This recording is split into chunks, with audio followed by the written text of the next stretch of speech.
thank everybody for staying for this last of the events, and thank Nicole for putting this together. I don't know if she's in here now. Send her good vibes out in the world. I know this is a super hard event to put on, and she did a great job, I think. So I want to kind of jump off a little bit of what Casey said, because I think probably most people in this room aren't engaged in the media in the way that we are, in that, making TV shows or radio shows or blogs or music. But I do think that, media is about communication, and we all do communicate. And I just want to take a few minutes I have here to talk about engagement. We all have the opportunity, like John said, we just talk to other vegans. We're sort of in this insular, circular world. And it's really important that we engage with people that disagree with us. And I think that can be really frustrating, can be really difficult. I know that I struggle with how to do that effectively, because you want to communicate to people, but oftentimes people don't want to be communicated with, and oftentimes the emotions that you have for this issue can get in the way.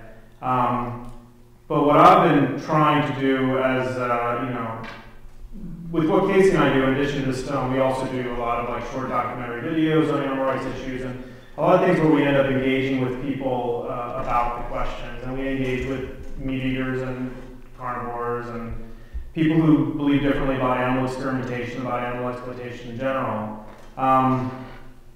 I've been trying to remember the fact that part of what we're trying to do as animal rights people is encourage people not to see animals as a big collective, but to see them as individuals. And as we communicate with people outside of the movement, that we also don't see them as a big collective of people that believe differently than we do, but to see them as individuals that we can actually reach. And you never know how you're going to reach somebody, and you're probably never going to reach them when you're talking to them.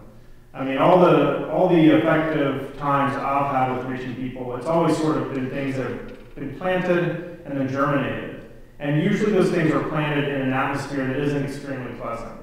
Nobody likes to talk about things in which they're morally culpable, including any of us. And so it's important, I think, to know your ideas, to know the things you want to communicate to people, and then to basically let the situation dictate how you emotionally approach it. And I just wanted to share quickly a few things that I've learned and get some advice, or open it up, in addition to talking about media, talking about how we all communicate. I heard somebody, I don't know if I'm not seeing him here. Before, there was a small group having a God conversation about people who came up and was like, God told us to eat animals. What do you say to that? And he had some really good advice, which I'll share as we get to that part. Because I basically found that pretty much in talking with non-animal rights people, you end up with one of two arguments against you. And it's either the God argument. This could take the variation of we have souls and they don't, or God told us it was okay, or something like that, or God put them here for us to eat, or a might makes right argument. And I'd love it if somebody could hit me with something different, but they almost always boil down to those two things. And I found that it's really hard to argue with the God argument because it goes to spiritual belief. One thing that you can get into a biblical conversation, but I don't think arguing against the Bible, somebody who believes in it, is ever very effective. I think that you can shift the conversation to the idea of compassion, because most religions hold that as the highest virtue. And so that's something that we believe in. And the most important commandment, at least according to the Christian religion, is the golden rule, and treating others as you would want to be treated. And just in that idea, I'll try to keep this quick. I wanted to share something that illustrates the idea that you never know who you're going to reach. And this was a friend of mine. Her name's Andy, and I went to high school with her. And she's one of these people that over the years, in various situations, I've sort of talked about veganism or animal rights, and she's resisted it, or we've been in situations where people have resisted it. And these situations often get contentious, and I basically have followed the rule that I always will engage, and I'll never walk away from these kind of conversations. And a lot of times people will say things to you when you do that, like, you're not helping the cause, you're being combative, why don't you meet people where they are?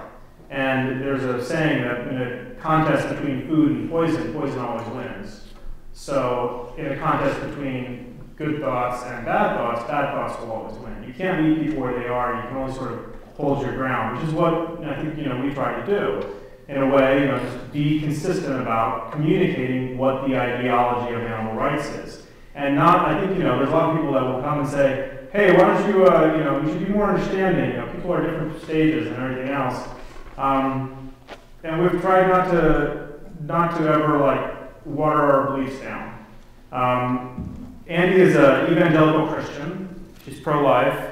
Her husband works for the military. She lives in the Midwest, and she's a mother of 4 adopted children. So it's sort of your typical profile for somebody who's never going to get it, right? Somebody that you would expect, let's just walk away from this conversation.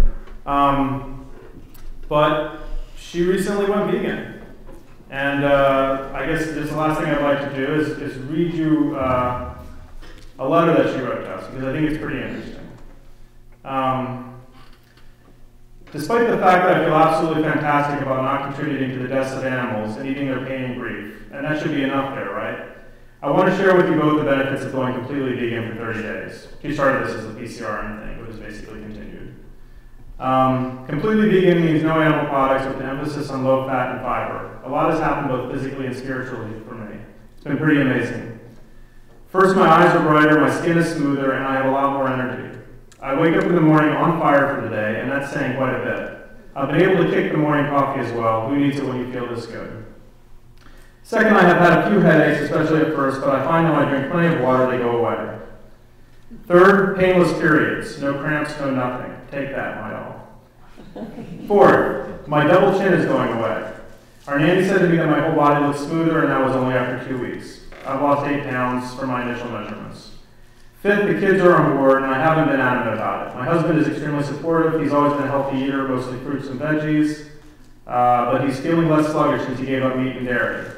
Her family also went vegan. It's 6 people. He commented this evening that he feels fantastic. 6, my blood pressure is now 110/65. It was 130/90. I feel that living as a vegan is a natural extension of following the teachings of Jesus. As a Christian, how can I seek to alleviate suffering when I have just eaten a big piece of steak from a poor cow murdered in a slaughterhouse by unskilled workers desperate for income? Denying myself and taking up the cross is a call for a Christ follower. And every time I say no to meat, despite the ridicule and nastiness of people, I say with my actions that suffering of any type is not acceptable. And this includes remembering the farm workers, most of whom have no health insurance and are illegal to boot just as much as it does the animals who are abused. When I started writing Paradise Recovered, this is a book she's writing about cult survivors, you suggested that I read Dominion, and I did, and it changed me. I just started eating non-factory farm meat and organic dairy. I thought I was off the hook.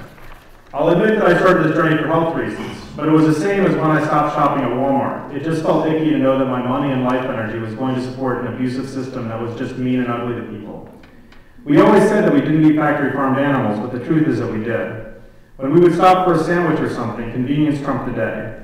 And watching the kosher slaughterhouse on meat.org, well, that did it for me forever. And I have had to wrestle with the notion of ethical killing. It's Easter. I'm reminded that Jesus was a Passover lamb that willingly sacrificed himself to satisfy the demand for justice for the things that we do to offend God and one another.